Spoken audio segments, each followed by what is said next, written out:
movie tree.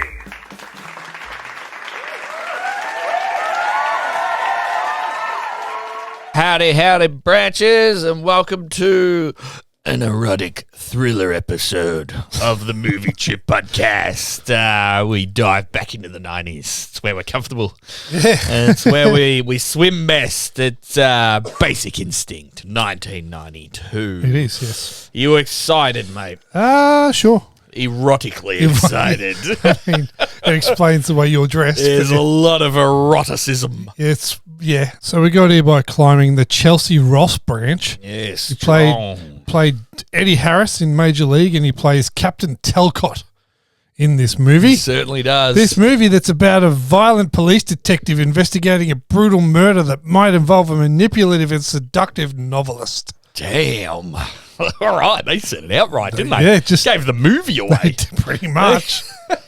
When did you first watch? Oh, I reckon DVD. Yeah? I've got this on DVD, and I reckon that was the only time. Like, I have to be. I reckon this was much like Major League. This was a heavily edited TV viewing for me. Oh, this would have the been early edited 90s. out of the shoot. Would it even be a movie or just an ad? just a trailer. Michael Douglas and George Dzunza just walking around. That was it. IMDb 7.1. This doesn't track though. Rotten Tomatoes 56% critics, 64% audience.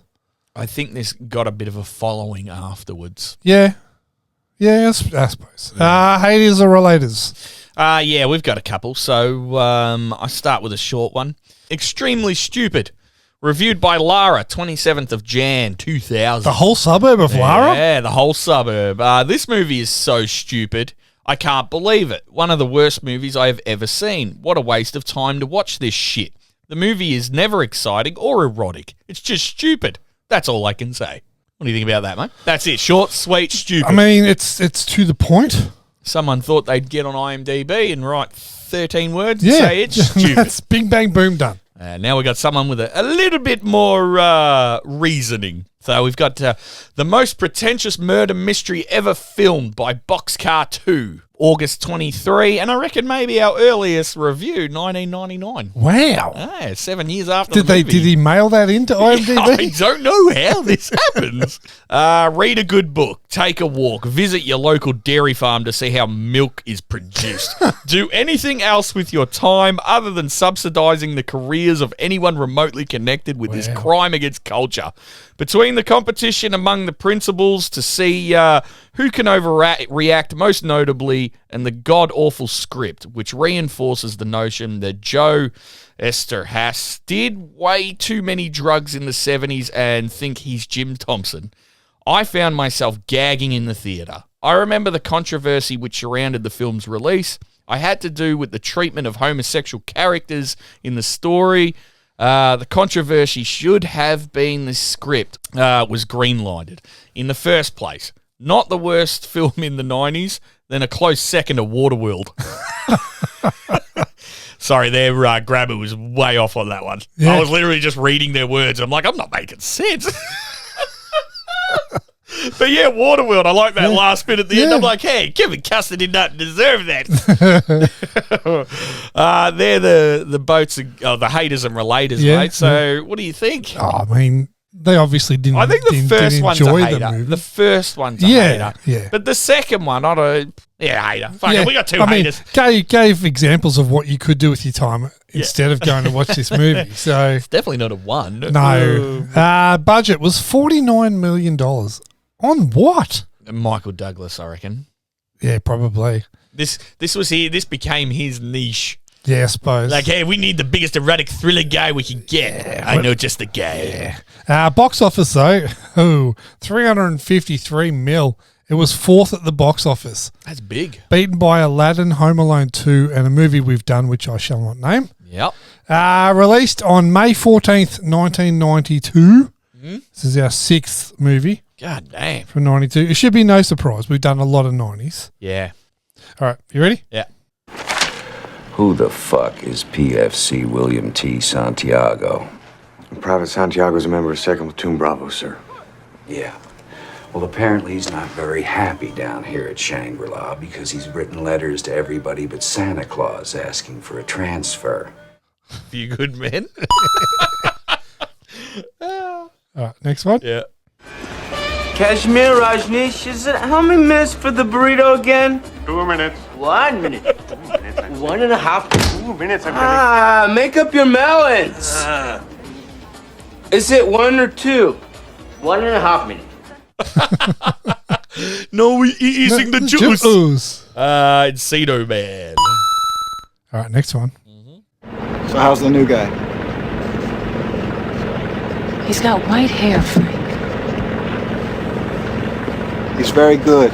Yeah, but did you have to get me an old man? I don't trust you. The bodyguard. Very good. Next one. Mohawk traded furs with Le Francais. Got no quarrel with Le Francais. Now Le Francais bring Huron, Ottawa, Abenaki onto Mohawk land. Now Mohawk will fight Le Francais and Huron. I speak for the Twin River Mohawk of the Six Nations. Last of the Mohicans. Yeah. Why, you couldn't give me... No. I will find you. No. Might as well just tell you what it is. All right, the last one. I put up with a lot of your shit just because the captain likes your cooking. But this time, he is not going to be here to save your butt. Is that right? Oh. Little flavor. Fuck, that was disgusting. Yeah. Under siege. Very good. 2 hours and 7 minutes is the runtime for Basic Instinct. Produced by Korolko Pictures. Awards, it was nominated for the Oscar for Best Film Editing, but lost to Unforgiven. Okay. And Jerry Goldsmith was nominated for Best Original Score, but lost to Aladdin. Okay. Yeah. Can't fight the Disney Yeah, machine. you can't. Yeah. Directed by Paul Verhoeven. We've had him for RoboCop, Total Recall, and Starship Troopers. We got Verhoeven. I feel like this is the last one we'll do because he's also done Showgirls and Hollow Man, and that's pretty much it. We can get to Hollow Man. Yeah, we can get to We can get Showgirls. to Showgirls. To the cast, Michael Douglas, a sprightly 48. Mickey Doug. Sharon Stone, 34. George DeZunza, actually younger than Michael Douglas at 47. Jean Triplehorn, 29 in her film debut. Really? Yep. Yeah. And okay. Chelsea Ross was 50. Skinning the Smoke Wagon last week, you said a 2.5. Yep. I said a 3. Can I please have your thoughts and score out of 5? Sure can, mate. Bit higher than that. Okay. Went into this one a little skeptical, thinking Basic Instinct had only lasted in pop culture because of that infamous interrogation scene. Turns out those concerns were completely unfounded. This was a fantastic watch, easily one of the best erotic thrillers out there. Gives you everything you could want in the genre. Captivating femme fatale, a volatile cop, a plot that keeps you guessing right up to the end, and a score that builds tension almost non-stop for 2 straight hours. Sharon Stone is absolutely magnetic, and the direction is superb.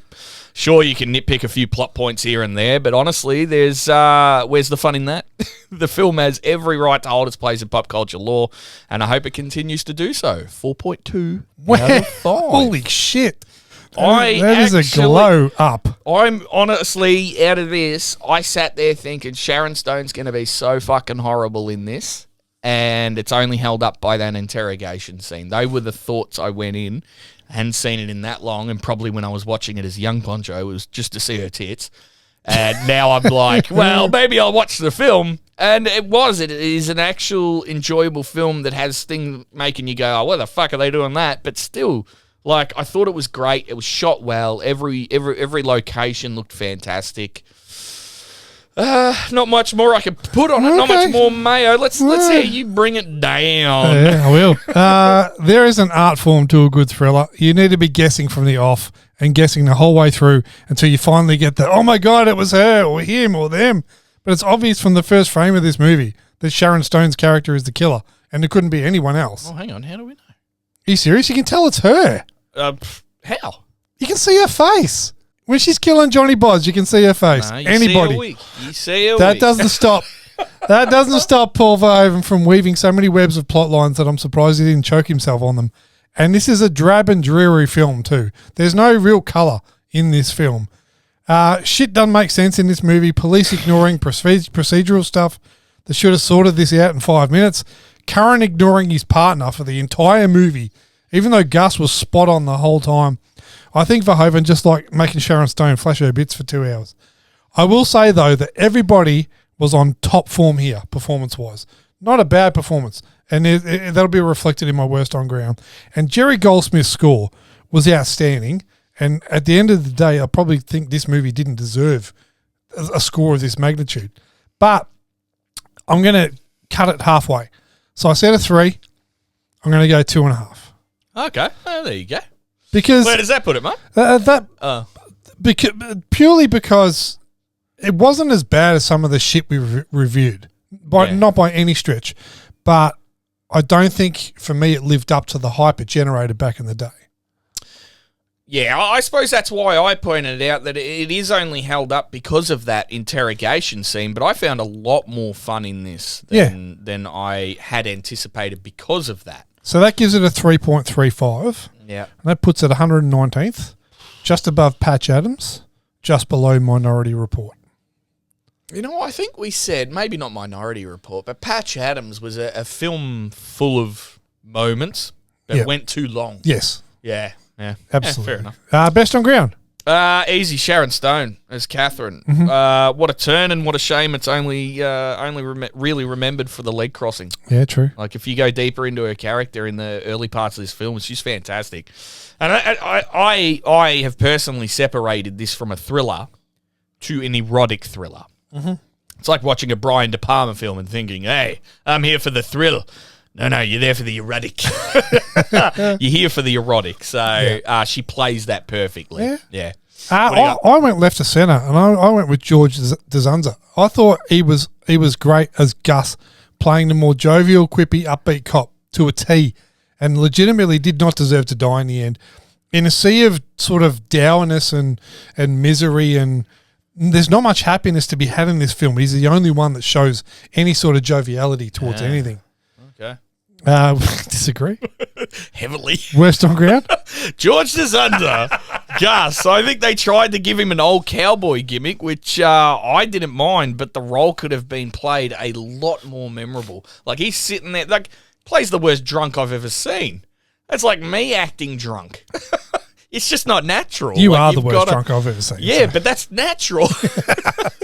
I honestly think if he had a better actor across from him, especially that scene where I think they're on a pier and George is like, or Gus is like, no, she's got your pussy wrapped around your brain or whatever, and he's losing it. Like, he's smoking a cigarette and he's killing it, Michael Douglas. And I'm sitting there, he must be pissed off that he's got to do this across from George DeZunder. Wow. Horrible. Worst on ground. Who you got? No one. Like I said in my thoughts. Yeah, everyone played it well. I didn't think anybody was bad in this. Yeah, I thought everyone else was great. Yeah, no, I don't have any qualms with any performances. Yeah. Play of the day. The entire build-up to the interrogation scene. Holy shit. When they go to pick her up, and she's basically just eye-fucking him. Yeah. The whole time. She knows he's watching her. Can I have a smoke? And he's like, no, I don't smoke anymore. And she pulls the smoke out. And she never blinks. No. She's just like staring him in the head and smiling and almost ignoring Gus. Like, you're nothing to me. So it was fantastic. Where the mind fuckery began. Yeah, it was right there. Yep. Yep. What about you? I had an interrogation scene, but not the interrogation scene. I had Curran's interrogation scene. Yeah. If he had legit pulled his pants down and uncrossed his legs, he would have completed the job. Like I said, that he found a niche, and he must have found that everyone in that niche wanted him to have his. Don't get me wrong, I've had my fill of Michael Douglas ass cheeks from this movie. Fucking hell. Yeah. Oh, very good, very good. What are you going to do? Charge me with smoking? Imagine they said, yes, you're under arrest for smoking. So, leg uncrossing scene. So, this is what's what. So, Sharon Stone, she claimed in a lot of interviews over the years that Paul Verhoeven asked her to remove her underwear. They were too bright and reflected on the camera. The assumption was that her genitals wouldn't be shown. It was only at a preview that she discovered that Verhoeven chose to use that shot. She was mainly cross with him for not discussing it beforehand. Yeah. but decided to let it go without changes as she felt it conformed with her character. However, over the years, Paul Verhoeven has repeatedly shared his version, which is that he discussed the whole scene before with her, told her exactly what he was going to do, and then shot it. Stone was reportedly excited about the idea and shot the scene. However, during the early preview, her agent supposedly disapproved of the scene. According to Verhoeven, Stone then radically changed their mind and demanded that he remove the shot, which he ultimately refused. Stone once again claims she knew nothing about the scene in her memoir. Paul Verhoeven defended himself again, saying that Stone was even invited to a preview screening and saw that her crotch was visible. Stone said she did see the preview but was shocked by her crotch being seen and even slapped Verhoeven because of it. So according to Paul Verhoeven, she was on board. She's chopped and changed her story. He's stuck fat since day one. But like you said, Karen gets given the job of tailing Catherine. But up to that point, you're like, okay, Gus, you go and check out Berkeley, and Steve, you go and check out the fucking, I don't know, whatever, the license registrations. And like Nick Curran, he's the most hangover thing I've ever seen in my life right now. Did you expect, like me, for the captain to go, you're at your desk? Yeah. Like, hey, you're not doing nothing, guy. Yeah, I want your badge and your weapon. Let's just be like, I want you right in the desk today. You ain't doing nothing. He's like, no. You go and find out what the chick you obviously want to fuck is doing. The one who made you hangover, which you haven't been in 3 months, and made you smoke, which you haven't done in 3 months, and made you go violently your psychologist. You're the guy. Yeah. You're just a guy for the job.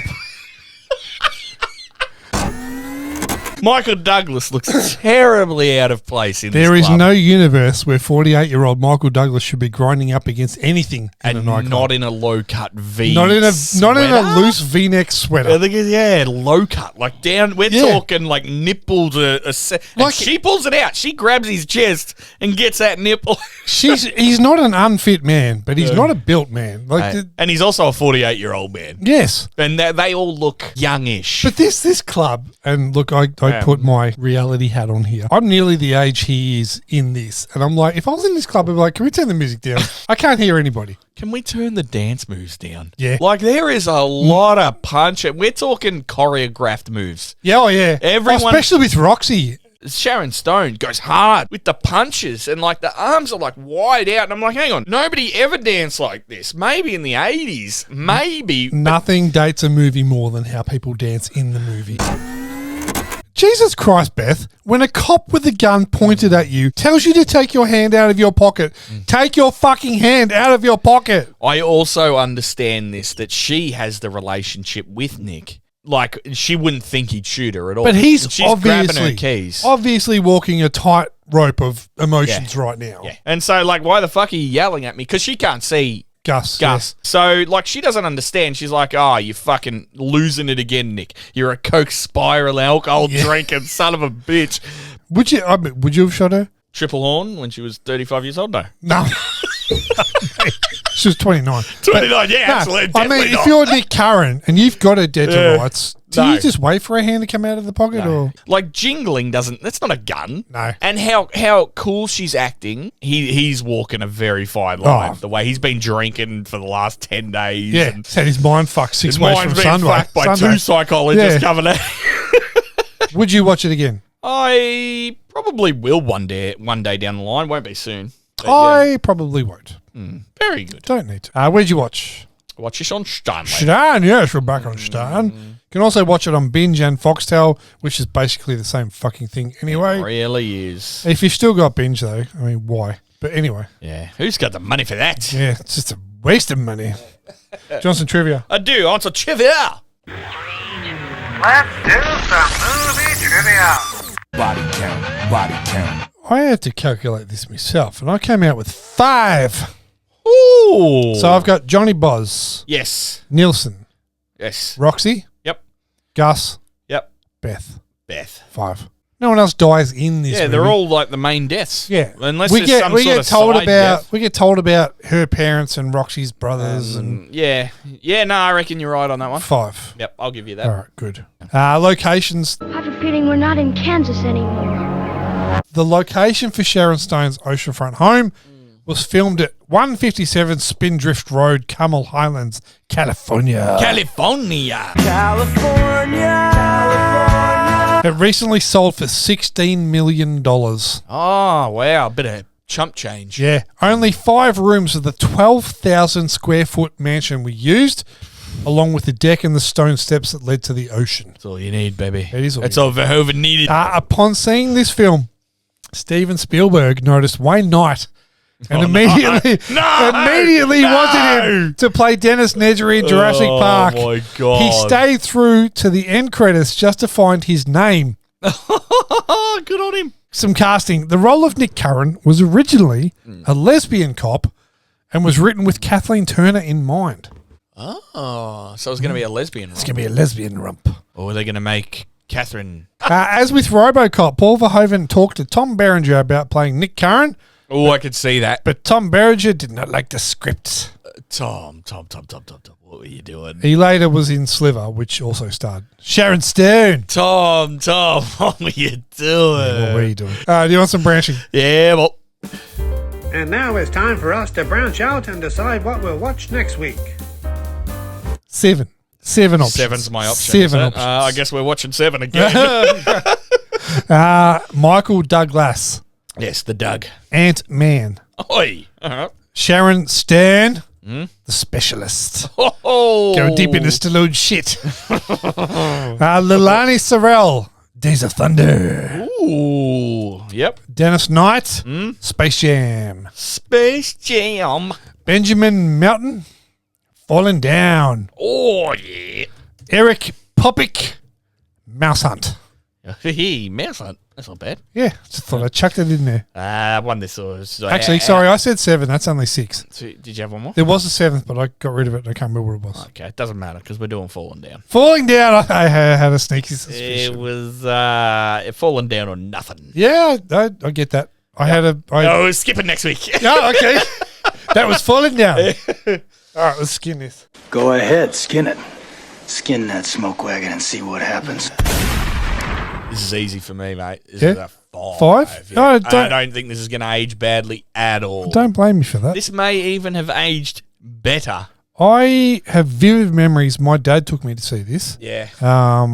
And yeah, this blew me away how confronting it was. Yep. And how unforgiving it was. The older you get. Yeah, the more you understand it. He's just like, this motherfucker was right. Yeah. He was right. I want to blow shit up. But everyone says like movies where the bad guy wins, and it's sort of like this one because he wasn't the bad guy. He was never the bad guy. Yeah. And I fed up. I haven't seen this in quite a while, but I won't go as high as what you said. I think it'll be a 4 with plenty of room to go up, spread its wings. Yeah. What do you reckon will bring it down? Its age or maybe it might age itself a tiny bit. Yeah. But in terms of performance, I think it's easy. Michael Douglas is probably walk up best on ground. Yeah. It was so left of center for anything I'd seen up to that point in my life. Yeah. It just you get like the Rampage. I think the most understandable written script you could think of is him walking into McDonald's, giving him a goddamn whatever it is that he asked for, a breakfast muffin. And he points out, he goes, does that look like the picture? Yeah. Does that look like the picture? And the guy's just like, oh, no. It's like, so why'd you give it to me? Yeah. And he's just like, he's had too much. Yep. Yeah, I love it. I love that he's had too much. And I wish I was that guy. I mean, honestly, the bit that I'll probably relate the most to is the traffic bit. Yeah. Because I fucking hate traffic. I think the golf bit as well. He's just trying to walk across the golf course, and the rich bastard's coming. He's like, you can't do that. He's like, I'm just fucking walking. Yeah. I'm walking through the thing, and you can't handle that. I think he shoots him in He's the got a leg or bag full something. of guns, I think. Anyway, yeah. Also, 5 for me. Easy 5. No relation to anything, but Iron Maiden actually wrote a song about this movie. Worth writing a song about. Called Man on the Edge. Yeah, so I think the cover, the poster is one of the best as well. It's him standing it's just there. him standing and in looking. a suit. Yeah. He's in a proper suit, a briefcase, and I think he's got a bat or a gun. I think he's Sans jacket. Because I think he doesn't have a jacket. No, he's wearing like the short sleeve business. The Sipowitz. Yes, he's doing the Sipowitz. But he's got the briefcase, and it's either a bat or a gun in the other and hand. he's looking over his shoulder or something. Yeah. Nice. Yeah, no, quality. I think we'll have an absolute dead set banger on our hands next week. Yeah, excited for that, actually. Glad that was in there. You're welcome. Anyway, Mr. Keys. Oh, he's excited to get there as well. He played with a bit of pace there. Did. Can't wait to get there next week. If you know someone- faster means nothing. Yeah. If you know someone who might like to listen to us and share an episode with them, you can drop us a line by email at themovieshootpod@gmail.com. Check us out on socials on Facebook, Instagram, TikTok, and YouTube. Apart from that, join us next week when we fall down all over each other. Oh, yeah. I love falling down. Yeah. All over. Not you. No, not me. My bad. Adios, erotic thriller lovers. Same time next week. Jesus. Oh, yeah. Oh, my God. We'll be taking on live calls. Slightly aroused from our lovers. Oh, my God. Lovers of movies. Adios, bitches.